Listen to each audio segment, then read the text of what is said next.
Hello, प्रणाम। हाँ, मैं यही कहना चाहूँगी कि अगर मुझ जैसी अंडरडॉग एक अनजान सा चेहरा इतने आगे आ सकती है, तो हिंदुस्तान के हर एक व्यक्ति में ये काबिलियत है कि वो ज़िंदगी में बहुत आगे जा सकते हैं।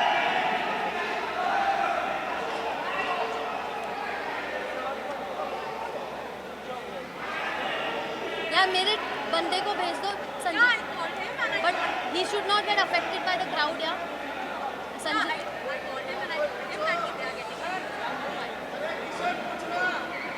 मेरे को टिश्यू देना ना।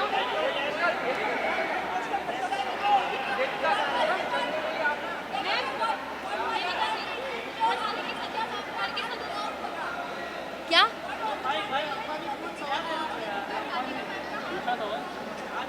पूजा मैम का हाथ? मुझे मुझे उस गेम में सही मार्गदर्शन चाहिए था, सही दिशा चाहिए थी, और उनके साथ मैं सोच कर नहीं आई थी कि मैं दोस्त बनाऊंगी और ऐसे दोस्त बनाऊंगी या किसी से मार्गदर्शन दूंगी। मैं यही सोच के आई थी कि मैं एक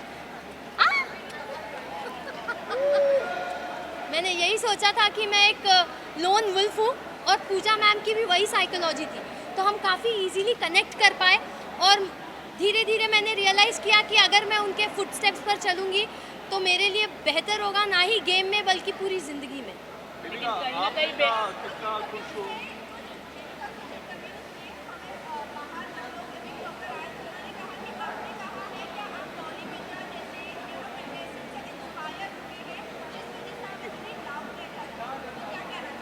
जी नहीं, मैंने ऐसा कोई स्टेटमेंट नहीं दिया था, बल्कि दूसरे कंटेस्टेंट्स ने मुझे शेम करने के लिए, मुझे इंसल्ट करने के लिए ये स्टेटमेंट्स दिए थे।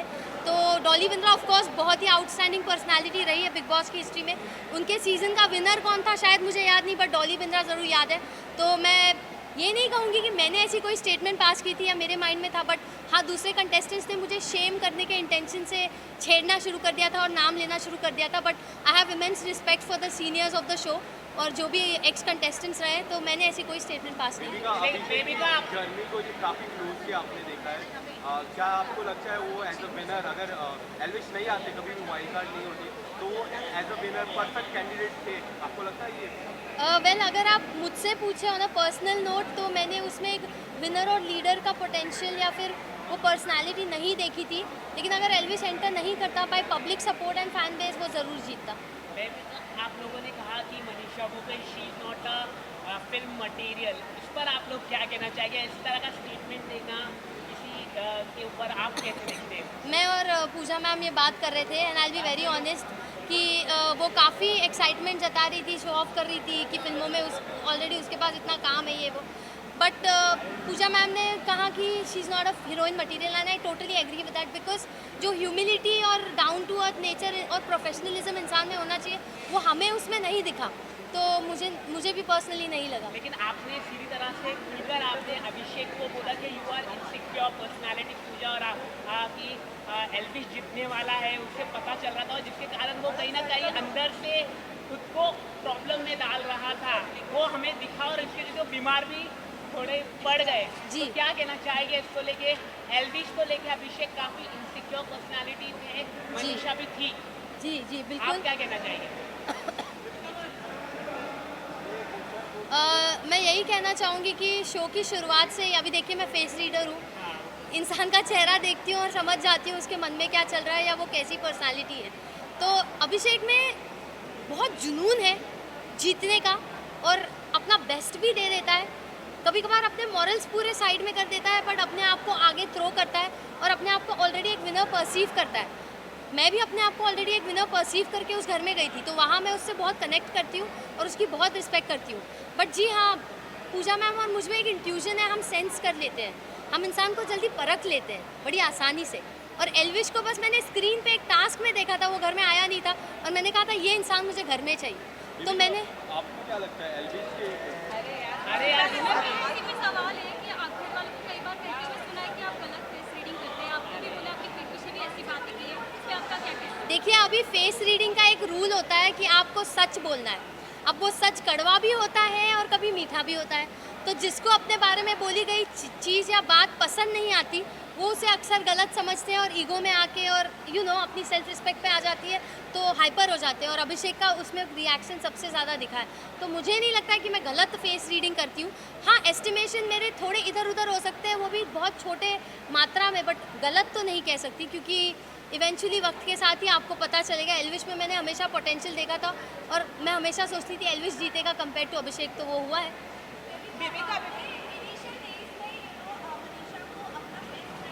जी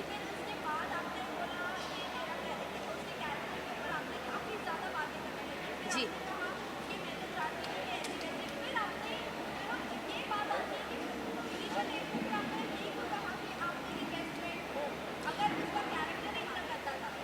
देखिए, वो पर्सनली अगर लड़कों के साथ ज़्यादा सपोर्टिवली घुलती मिलती है तो इनिशियल डेज में मेरा राइट नहीं होता है कि मैं उसे जज करूँ या उस पर क्वेश्चन करूँ।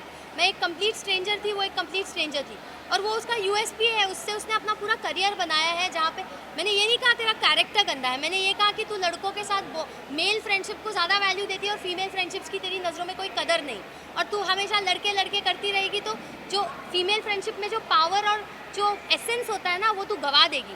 तो उसने अपने कैरेक्टर पे ले लिया, तू लड़का लड़का कैसे बोल रही है। तो मेरा कभी वर्ड ये नहीं था कि तेरा कैरेक्टर गंदा है, मैंने यही कहा था कि फीमेल फ्रेंडशिप्स की वैल्यू करो। मैंने ज़िंदगी भर वैल्यू की है, मेरी ज़्यादातर फ्रेंड्स फीमेल्स रही है और बिलीव मी, वो आपको लाइफ में जहाँ ले जाएगी, जिस दिशा में ले जाएगी, आप आगे पहुँच जाओगे। तो वही मैं समझा रही थी। तो इनिशियली जब मैं उससे मिली थी मुझे एक नेक दिल अच्छी लड़की दिखी थी उसमें, बट इवेंचुअली जब उसने मौका परस्त होकर अपनी दोस्ती बदलना शुरू किया और मुझे लिटरली डिस्कार्ड करना शुरू किया, तब मुझे रियलाइज़ हुआ कि उसने अपना गेम शुरू कर दिया है। और पहले ही हफ्ते में उसके मुंह पे मैंने किचन में बोला था, गेम शुरू हो गया क्या तेरा, उस पर वो बहुत चिढ़ गई थी। तो जब मुझे जो चीज़ सेंस हुई मैंने मुंहफट होकर बोला है, कुछ मन में नहीं रखा है। देविका, मनीषा ने आपको अभिषेक के बारे में कहा था कि अगर तुम लोग का ऐसा कुछ हो तो जिस पर आपने पूजा मैम से डिस्कस करते हुए कहा कि तेरे होते हुए वो इतनी इनसिक्योर हो जाती है कि बाहर जाने के बाद भी वो इनसिक्योरिटी कायम रहेगी। डज दैट मीन कि आप रियल में अभिषेक के लिए फील करती हैं और आगे आप क्या आगे जाके आप डेट करेंगी अभिषेक के शादी या तो देखिए, अभिषेक के साथ मेरी बॉन्डिंग काफ़ी टॉक्सिक रही है, वो पूरी दुनिया ने देखा है। और अभिषेक की जो पर्सनालिटी है ना, वो इतना डोमिनेंट, इतना एग्रेसिव और ओपिनियनेटेड है, और मैं भी डोमिनेंट, एग्रेसिव और ओपिनियनेटेड है, उसमें मुझे बहुत सिमिलैरिटीज़ है।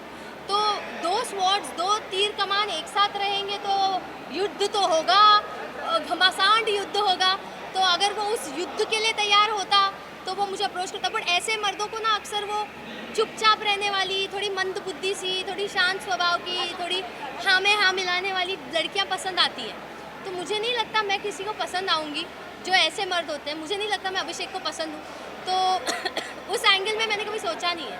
मैम, एल्विश ने आपको काफी माफी भी मांगी लेकिन आप मतलब ठंडी रही, लेकिन आपने माफी नहीं दी। ऐसा क्यों आपने, मतलब आपको वैसे दिखती नहीं यहाँ पर लेकिन आपने अंदर माफी नहीं दी। देखिए, और लड़की के आने के बाद बहुत शांत हुआ, क्या वजह है? देखिए, एल्विश ने पहली बार में ही मुझे देख के कहा था ये ढीठ है। तो अगर मैंने एल्विश को परखा था, उसने भी मुझे कहीं परखा था कि मैं ढीठ हूँ, तो उसने काफ़ी हद तक माफ़ी मांगी थी। लेकिन प्रॉब्लम ये थी ना, जब मैं किसी का बर्ताव दोहराते हुए देखती हूँ तो मुझे वो गलती नहीं, मुझे वो उनकी आदत या फितरत नज़र आती है। और एल्विश का वही रूप अविनाश के सामने भी बार बार निकल के आ रहा था झगड़ों में। तो वहाँ पे मेरा एक सेंस ऑफ गार्ड ऊपर हो गया और ट्रस्ट इश्यूज बिल्ड हो रहे थे। बट सलमान सर ने जब हमें समझाया, मैं सलमान सर की सुनती थी, मेरे डैड की और पूजा मैम की, तो सर ने बहुत ही अहम बात बोली कि बेबिका को इतनी गलतियों के लिए सबने माफ़ किया, बट उसकी अकड़ देखो, वो किसी को माफ़ नहीं करती। वो बात मुझे दिल पे हिट हो गई और मैंने रियलाइज़ किया, हाँ, इस घर में मैंने क्या कुछ किया है, किसी का दिल तोड़ा है, किसी को मुंहफट होके बहुत कुछ बोला है, मेरी ज़बान को कैची माना जाता था घर में। तो सच में लोगों ने मुझे माफ़ किया, बट मैं जब किसी को माफ़ करने पे उतर रही हूँ तो मुझ में क्यों इतना ढीठपन आ रहा है। तो सर ने बहुत ऑन पॉइंट बात बोली और वो सीधा मुझे दिल पर रियलाइज़ हुई। तो तब जाके मैंने सोचा कि नहीं यार, अब मुझे इतना मीन और इतना ढीठ नहीं बनना चाहिए। और आपने सलमान सर के साथ हर हफ्ते आप रहे, हाँ। तो सलमान सर के फेस रीडिंग करके उनकी शादी कब होगी ये बता दीजिए आप।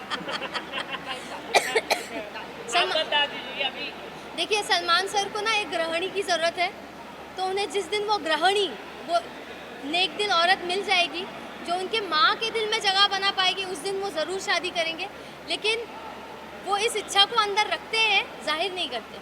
तो अब वो सलमान सर है भाई, वो भगवान है, वो मेरे गॉडफादर रहे। उन्होंने कितनी बार मेरे लिए शो में स्टैंड लिया है। जैड का इशू हुआ तब स्टैंड लिया, एल्विश का इशू हुआ तब स्टैंड लिया। तो उन्होंने मुझे एक फादर फिगर की तरह ऐसे मेरी उंगली उठा के गाइड किया है पूरे शो में। और मेरी छोटी मोटी बातों को पकड़ के वो हमेशा आके मुझे टोकते भी थे, समझाते भी थे, क्योंकि वो कंसर्न थे मेरे लिए। आप जिसकी परवाह करते हो, आप उसके बारे में सोचते हो, उसके बारे में ज़्यादा बोलते हो। तो मेरे लिए तो वो एक गॉड लाइक फिगर है। कोई डेडलाइन नहीं है शादी की? शादी की कोई डेडलाइन नहीं है? अरे मैं कैसे दूँ, वो देंगे। Thank you